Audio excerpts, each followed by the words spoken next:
Jeremiyah Love is in a unique predicament. Some analysts have him as the top overall prospect in the entire NFL draft class, but because of his position at running back, he's unlikely to go at number 1. That being said, I have him going number 4 overall to the Tennessee Titans, and I'm here to tell you why and then how he's going to perform this upcoming fantasy season. Starting things off, a little bit about Jeremiyah Love. Jeremiyah Love's running back at Notre Dame. He split time with Jadarian Price, who's also considered a potential late first, early second round pick, and overall he put up a dominant season. Many analysts are having him go top 10 and oftentimes in the top 5. Betting odds and markets right now have Jeremiyah Love as number 4 overall pick to the Titans. Here you can see a 35% chance. Other places have him as a betting favorite to go to the Titans at 60+% chance.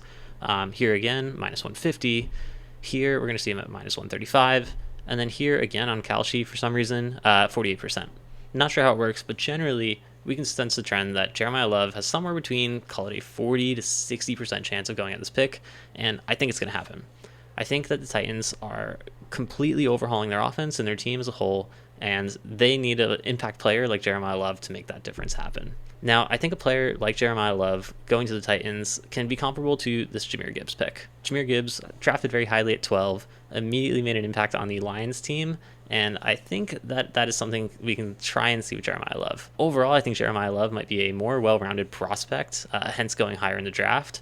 I think Jeremiyah Love is an instant impact player, and he honestly comps pretty close to Jahmyr Gibbs.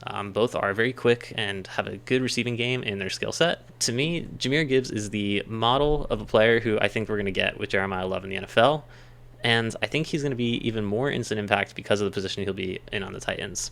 Even though Jeremiyah Love comps pretty close to Gibbs, I think it's important to take a look at all the running backs taken in the top half of the first round recently, including names like Ashton Genty, Bijan Robinson, Gibbs, Barkley, Fournette. Many of these players had a great rookie season, and so I feel very optimistic that Love, projected to go top 15, should also be able to put up good numbers in his rookie year, despite generally these elite running backs being paired with relatively bad teams. Another thing I want to do prior to looking into his projections is going to be taking a look at what has changed in the Titans between last year and this year. And for starters, we have the change in head coach. Last year, we had Brian Callahan coming over from the Bengals. He was their theoretical quarterback whisperer, trying to bring some light to this offense and the development of Cam Ward. And while Cam Ward looked pretty good, the offense as a whole did not. And the offensive line, despite being ranked okay, let up 55 sacks, which was brutal and really terrible for development of Cam Ward, and also doesn't bode well for your running game. That being said, this year we're bringing over Robert Saleh. Now, Robert Saleh, more known for his defensive prowess, but I believe that he will bring a ground and pound, kind of rough in its style of game to the Tennessee Titans, and overall I think he'll be more focused on the defensive side. And so hence, I wanted to talk about the change in offensive coordinator as well. Last year, we had Nick Holtz for the Tennessee Titans. He's the former passing game coordinator of the Jacksonville Jaguars. And to be honest, they did not give him very much to work with in the passing game on the Tennessee Titans. I think he did a fine job with what was there, but ultimately, maybe still the best decision to move on from him. You have candidates like Brian Daboll available. Now, I know it's easy to take a former head coach who gets downgraded or demoted into an offensive or defensive coordinator job and point and laugh. But in actuality, a lot of these guys just aren't able to make that transition to head coach, but are truly really good at the offensive or defensive coordinating. And I think Brian Daboll is going to be that. I think Brian Daboll will do a really effective job at coordinating this offense, and I think that we should be very excited about that for the Titans. In 2025, we also had Cam Ward as quarterback, which will be the same in 2026. But despite the pictures looking very, very similar, the Cam Ward on the right is actually going to be a much better product than the one on the left. I think a year 2 breakout, or at least a jump in performance, is expected from Cam Ward, and something to be excited about for the development of the offense as a whole. Besides that, we have the offensive line, which last year was ranked 21st, and for this year, if you can see here, is going to be ranked about 22nd. Now, obviously, that's going to be before the NFL draft, so that's going to be before they take anyone, and if they do take Jeremiyah Love with the 4th overall pick, they won't be able to take a lineman at that pick, but I do think that they're going to take one either in the 2nd or 3rd round and probably be ranked around that 20 coming into the NFL season. And then lastly, we have the offense as a whole. Last year, they were ranked 30th. They were not good. They did not have playmakers, but that is why you bring in guys like Wan'Dale Robinson to help out this offense. He knows Daboll. He is going to know the system, and I think he's going to make a very big impact on this team. This year, in terms of the offense, because of all that, I do believe that the offense will be much better than 30th. Now, I don't know where. If I had to guess, I would put it in the low 20s. I think 20 is a good target for them. I don't even think they project to be an upper half offense, but I think 20 is a huge improvement and going to bode well for their team touchdown total, which is going to be very good for Jeremiyah Love. Overall, just to kind of sum things up, we have improving head coach, offense coordinator, quarterback. Offensive line kind of remains the same. It's one of the biggest downsides, but you can maybe spin it and say that Jeremiyah Love will be catching a lot of balls out of the backfield. He has that in his skill set. And then the offense also on the up and up. And so here we have a lot of information. So we're going to take it chunk by chunk. Don't worry. But this is going to be Jeremiyah Love versus all those prospects we talked about earlier. And so what we're going to do is we're going to break it down piece by piece. And first of all, we need to talk about what kind of carry totals we are expecting from the Tennessee Titans. And so for that, very simply, up on the right here, I took the carry totals from 2023, 24, 25, and you'll see that they're oftentimes high 300s, low 400s. Now, this 2023 season was the last season we had of Derrick Henry in Tennessee, and then these have been the Tony Pollard, Tyjae Spears years, also with the more pass-happy offenses.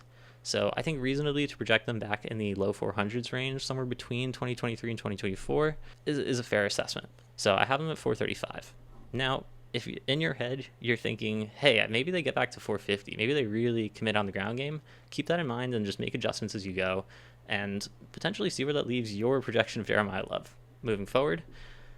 With that in mind, 435 carries are to be split up amongst the Tennessee Titans this year, and what percentage of that will go to Jeremiyah Love? Now, I think it's fair to look at Saquon Barkley in 2022 and 2023. Why those years? They're not his rookie years, they're not his most recent years, but they're the Brian Daboll years. Brian Daboll allocated 56.7% and 54.3% to Saquon Barkley in those years, which is a pretty high carry share. It's going to be higher than a lot of the numbers we see here, and I think Daboll is totally willing to have a primary running back in this offense. Now, when you see 55%, you might not immediately be impressed by it. You might think, oh, well then those 45% of carries are going to a player like Tyrone Tracy or Devin Singletary. That's not really the case. That is because a player like Tyrone Tracy, your RB2 on that team, might get, call it 25 to 30% of the carries, which is still a significant portion. But in actuality, the other carries are being split up amongst the quarterback, which at that time in 2022, I believe is Daniel Jones, who's probably commanding about 10 to 15% of the carries. And then sure, your third running back, call it a Devin Singletary, is going to be getting 5 to 10% of the work. But overall, 55% is a true, real RB1 on that team. Now, again, we can take a look at some of these other players. Ashton Jeanty last year, 66%, didn't really have any of the competition on that team. 66%, again, might feel even low, given how much you feel like he dominates that offense. But you see Bijan and Jahmyr Gibbs both at 42%, and that might feel especially low given the quality of those players and the dominance that they have shown. But it's important to remember their rookie years. Jahmyr Gibbs was fighting against David Montgomery, who's a very good runner in himself, especially a couple years ago.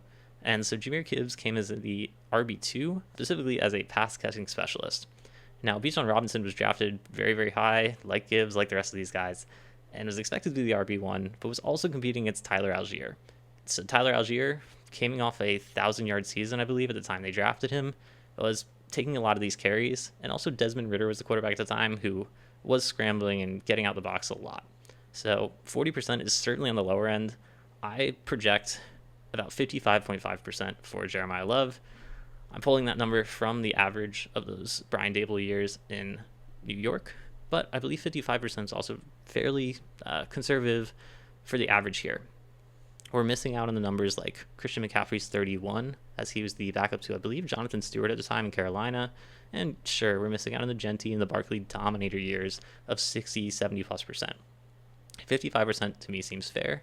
And with a little bit of math, 55% of those 435 carries gets us to about 241 carries in this Titans offense. I'm projecting him for about 16 games. Maybe that's a little bit high. Maybe 15 is a little bit more accurate, but nonetheless, hoping for some good health for him. He's had no significant injury history coming into this season, so hopefully he's all good and ready to go. And then putting up about 4.5 yards per carry, again, a little bit above average, maybe a little bit more explosive, putting up about 1,000 yards. All of these numbers seem feasible to me. Again, if you think that his yards per carry is going to be higher, his team carry share is going to be higher, I urge you to do the math. I can link a copy of this spreadsheet in the description and plug it in and see how he does with your projections. Moving right along, the next thing we have to project is the receiving totals. Now, I'm going to show it here to kind of talk about it right up front. I have him projected for 58 receptions and about 500 yards. Overall, I was taking a average of sorts of the recent players, an Ashton Jeanty, a Bijan Robinson, a Jahmyr Gibbs, and seeing where he fits in.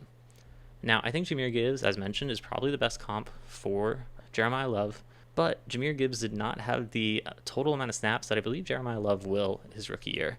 So even though Jahmyr Gibbs commanded a lot of targets on less snaps, I believe Jeremiyah Love will command a little bit more targets on many more snaps. Overall, I think he'll be similarly effective as a receiver. Again, we're not looking at those Saquon Barkley rookie number years, unless you think otherwise. And I do project him on the lower end of the touchdowns. The average here we see is about 10. Like I mentioned, I believe this Titans offense will be improving and getting better, but overall I don't think they'll be all there for this first year of Jeremiyah Love.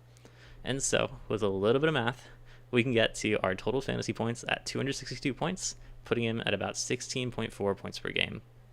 And with a little bit of quick cross-checking, we see that outdoes Ashton Jeanty's rookie year, that outdoes Bijan Robinson's rookie year, barely outdoes Jahmyr Gibbs' rookie year, again, doesn't compare to that Saquon Barkley year, but really puts him in a great spot, averaging about what the rest of these guys put up. That was just happenstance. I did not tailor the numbers to look like that, but I do believe that that's a pretty good projection for Jeremiyah Love. Given his explosiveness and given his draft capital, I think he has upside for more, especially if this Tennessee Titans offense ends up overperforming if they are a top 16 offense. I don't quite have him there, but Jeremiyah Love has a floor of being the average of these other elite running backs picked at 15, 12, top 10, but with the upside of being truly elite and maybe giving us a Saquon Barkley rookie year. What can we do for our fantasy seasons? As mentioned in the last slide, he is projected at 260 points, which last year would have put him at RB10. That's pretty great. Again, given upside to be a top 5 running back, that's what you're looking for in an RB10. Sure, he has downside, but because of his workload and usage that he's going to get on the Titans offense, I think that kind of negates some of that downside. But his current ADP is running back 13.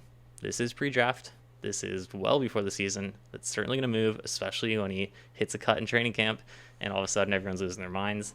But currently at RB13, I think he is a value. I think he will eventually push up right around that running back 10 range, but he will also offer a lot of upside in that range. If you are in a guillotine format, he might be a riskier play than some of the running backs in that range. We're talking the Chase Browns of the world, the Saquon Barkleys of the world.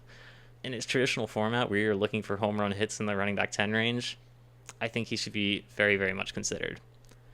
One interesting tidbit here, as we saw on the last slide, very, very similar numbers to a lot of those first-round rookie running backs. And Ashton Jeanty last year, going onto a Raiders team that we all knew wasn't particularly great, was actually projected to be the running back 4 last year in fantasy.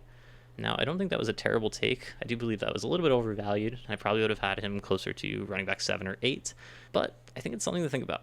A little bit of food for thought that, yeah, maybe Jeremiyah Love shouldn't be the RB4, but given his talent and given his upside, might want to get pushed up the board a little bit.